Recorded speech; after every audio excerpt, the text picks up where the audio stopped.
Ya, selamat pagi teman-teman semuanya. Apa kabar? Semoga dalam kondisi yang sehat dan tetap semangat. Beberapa hari ini kita agak dikagetkan dengan kasusnya KDRT yang dialami oleh Lesti Kejora. Ya, yang dilakukan oleh suaminya, Rizky Bilar.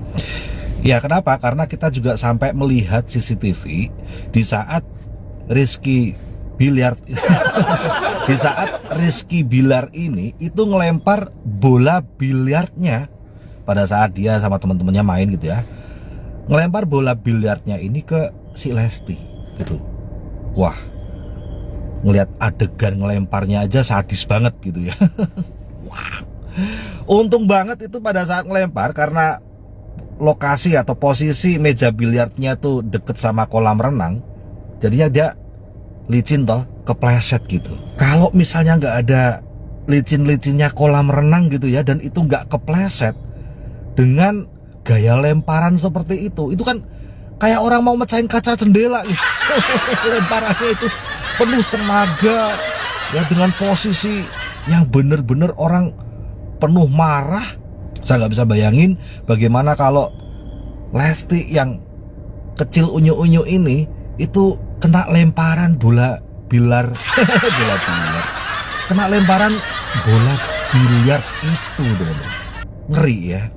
Nah, begitu banyak dukungan dari warga netizen dan para artis ya, dukungan moral dan semangat buat Lesti Kejora untuk mengadukan itu, memproses itu, karena ini sudah bukan lagi urusan rumah tangga gitu. Ini sudah masalah kekerasan, sudah tindak kriminal, sebuah kejahatan, masuk dalam pidana, ada pasalnya, ada penjaranya. Ada korban, ada pelaku, sudah bukan lagi istri atau suami, enggak, korban, pelaku, tindakan kejahatan.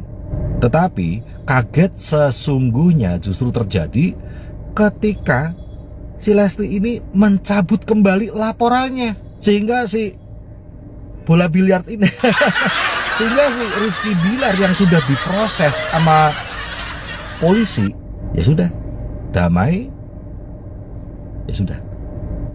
Betapa kecewanya seluruh orang yang mendukung keberanian Lesti Kejora, bahkan para artis mensupport gitu ya. Setelah pencabutan laporan itu dilakukan, sekarang kondisi jadi berbalik. Sekarang semuanya jadi menghujat keduanya gitu. Artis-artis yang tadinya support amat sangat kecewa. Bahkan ada psikolog yang mengatakan bahwa memang korban KDRT itu susah lepas sama pelakunya.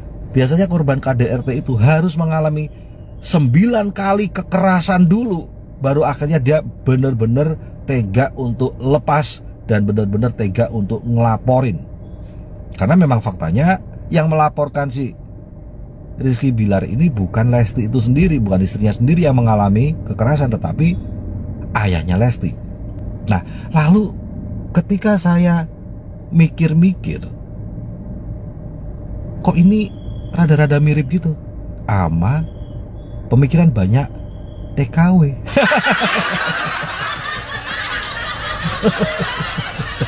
Apa ini pemikirannya? Begitu banyak TKW yang tidak bisa lepas dari bolanya si Bilar.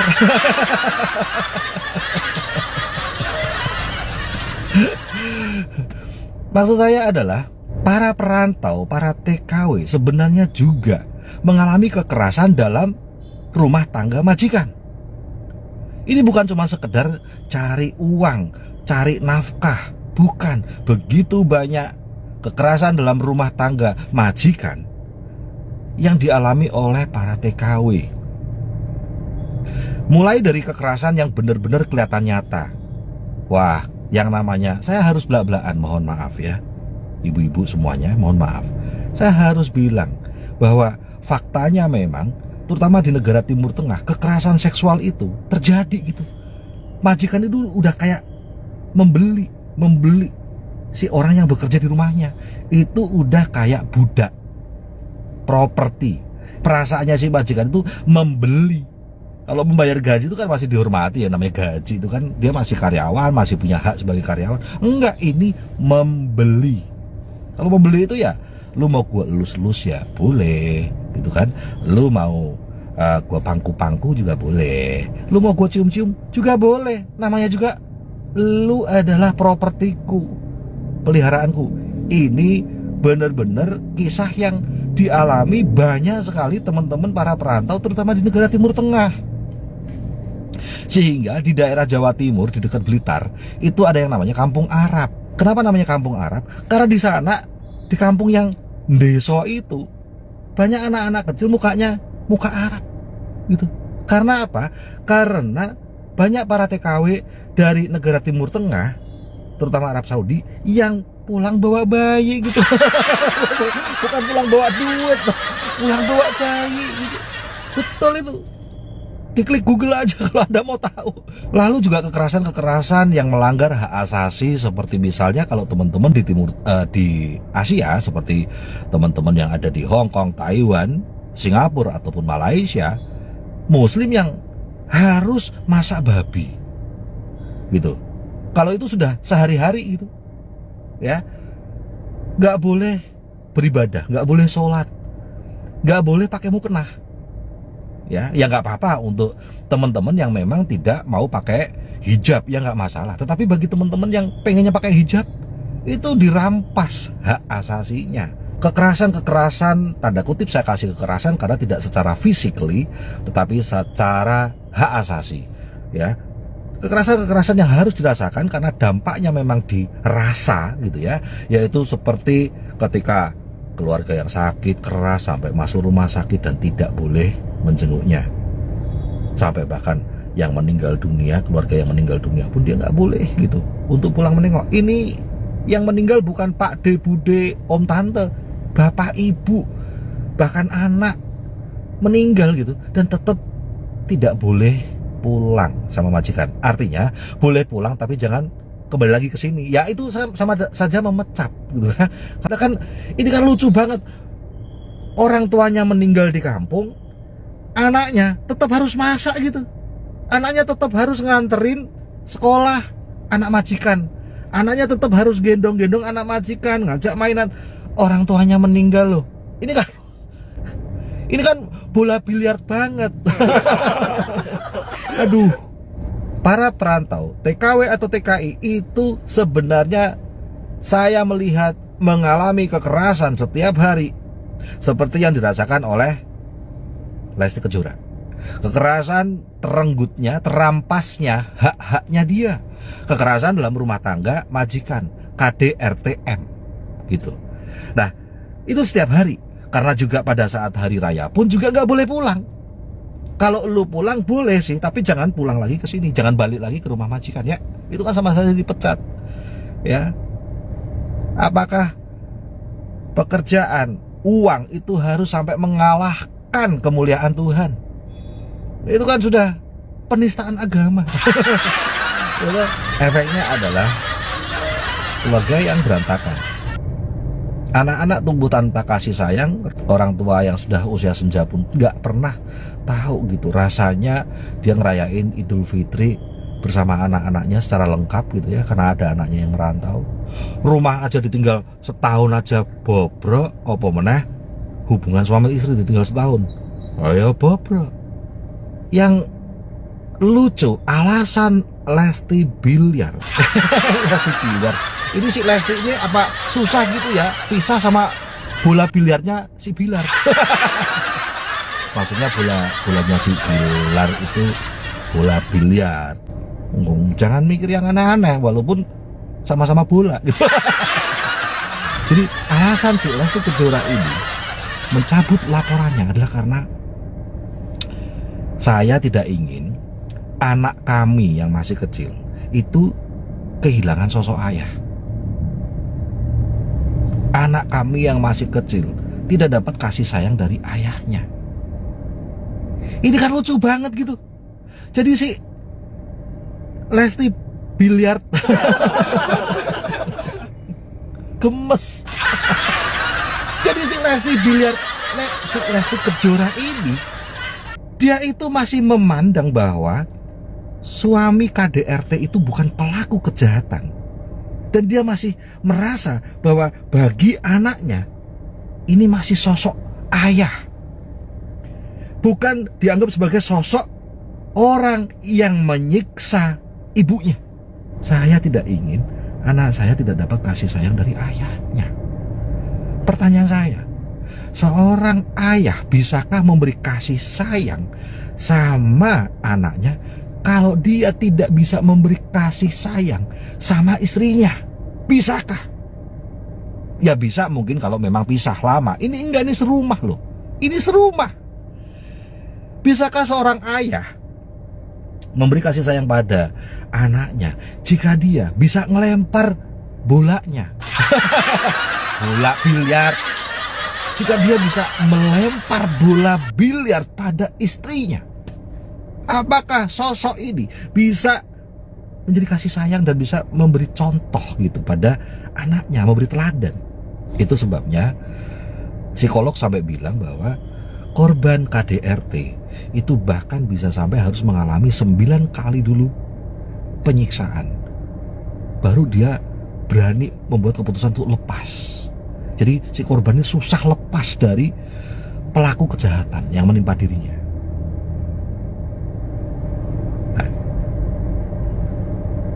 Begitu banyak para perantau yang sudah mengalami kekerasan dalam rumah tangga majikan, pelecehan-pelecehan agamanya, pelecehan-pelecehan harga dirinya, pelecehan-pelecehan terhadap martabatnya, nggak dianggap sebagai ibu oleh majikan tuh, nggak dianggap aku tuh seorang ibu, itu nggak dianggap. Tetapi tetap tidak bisa lepas dari pelaku KDRT-M-nya itu. Dia tidak bisa lepas meninggalkan tempat yang sudah melempar dia bola itu. Apa dia memang suka sama bola? Apakah dia memang begitu cintanya sama bola majikannya? Itu kan si Lesti itu apakah saking cintanya gitu sama bolanya si Bilar? Bola biliar maksudnya, bukan bola yang lain. Nah, jangan-jangan hubungan simbiosis mutualisme, hubungan mutualismenya, psikologi yang terbentuk, sebuah hubungan emosional yang terbentuk, mutualisme ini terjadi juga. Kalau aku tidak lagi dapat gaji majikan, lalu dari mana keluargaku akan bisa hidup? Itu sama seperti si Lesti Kejora mengatakan, kalau saya lepas dari rezeki bola biliar, bagaimana anakku nanti dapat kasih sayang dari ayahnya? Kasihan anakku tidak lagi punya figur ayah. TKW mengatakan, kalau saya lepas dari gaji majikan, bagaimana keluargaku bisa hidup dan bertahan dari majikan itu? Tanpa gaji majikan, anakku ini tidak bisa hidup. Anakku ini tidak bisa makan, gak bisa sekolah. Kami gak punya nafkah. Pertanyaan yang sama akan saya ajukan pada Anda, para perantau. Kalau Anda memandang Lesti, apakah anaknya layak mendapatkan kasih sayang dan sosok ayah seperti itu? Orang yang bisa ngelempar bola biliar itu kerasnya minta ampun, gitu ya. Itu kena kepala, aduh, empuk kepalanya langsung ya. Layakkah? Layakkah si anak ini dapat kasih sayang dari ayah seperti itu? Kalau saya mendingan tidak dapat kasih sayang dari ayah seperti itu daripada dapat kasih sayang dari ayah model kayak gitu. Nah, sama. Apakah Anda berpikir lebih baik anak Anda dapat nafkah, tetapi dari cara orang tuanya yang harus terpisah gitu? Anaknya mendapat bisa sekolah, tetapi dia melihat ibunya suruh masak babi terus gitu. Anaknya bisa sekolah, tetapi anaknya tahu bahwa ibunya bisa dapat pelecehan seksual, pelecehan kata-kata gitu. Pantaskah itu? Pantaskah? Dan bagi Lesti, saya bertanya, susahkah kamu ngelepasin bolanya si Bilar itu? Begitu mempesonakah bolanya? Sekarang saya tanya sama Anda, para ibu-ibu TKW-TKI, begitu mempesonakah dan membuat susah Andakah untuk lepasi bolanya majikan gitu? Maksudnya gaji majikan gitu. Itu gaji mukulin Anda terus loh, menghancurkan hubungan. Apakah begitu enaknya gitu bola majikan? Ya, coba direnungkan tuh. Kalau Anda memandang Lesti, apa yang akan Anda katakan sama dia? Ya betul, daripada anakmu tidak dapat kasih sayang dari seorang ayah, kehilangan figur ayah, ya wes rapopo lah, demi anak aja berkorban demi anak, wes terima lagi. Nah, tapi kemudian ada resiko besar sekali si ibu akan mengalami KDRT lagi. Dan ada resiko besar sekali anak tumbuh dan bisa melihat KDRT itulah. Kalau anaknya lihat ibunya bengep-bengep, bukankah nanti anaknya makin gede akan tahu bahwa ibunya bengep-bengep karena bola ayahnya? Apa gunanya gitu? Itu kan kasih sayang gitu. Nah, kalau Anda mendukung itu, pertanyaan saya terus Anda ngomong gimana dengan Anda sendiri gitu? Bukankah Anda juga mengalami kekerasan dalam rumah tangga majikan? Bukan cuma kekerasan secara fisik loh, saya ngomong kekerasan secara hak asasi, hak beribadah, hak berkumpul dengan keluarga dan sebagainya. Lalu Anda masih berpikir, ya nggak apa-apa, saya dapat penghasilan yang harus mengalami kekerasan ini daripada anak saya nggak bisa makan. Mendingan anak saya nggak makan dari gaji yang harus mengalami KDRTM. Sama prinsipnya. Oh, dengan aku akan cari tempat lain di mana anakku, keluargaku bisa makan, bisa bertahan, bisa hidup, bisa sejahtera, tapi tidak lewat bolanya majikan. Bolanya majikan apa ya? Nggak perlu. Itu sebabnya kenapa kita jalankan usaha ini, usaha yang tidak pakai KDRTM, usaha yang menghargai hak-hak orang, bahkan usaha yang membuat bangga orang yang menjalankannya. Ada penghargaannya, nggak cuma duitnya. Itulah kenapa kita CP, kenapa kita bangun 4 kaki CP, menggantikan kekerasan dalam rumah tangga, menggantikannya dengan hidup yang bermartabat. Jangan sampai jatuh cinta sama bolanya Bilar, nggak enak itu. Oke, mudeng ya, gunakan bisnis ini. Itulah alasan kita jalankan bisnis ini. Sukses selalu, go freedom.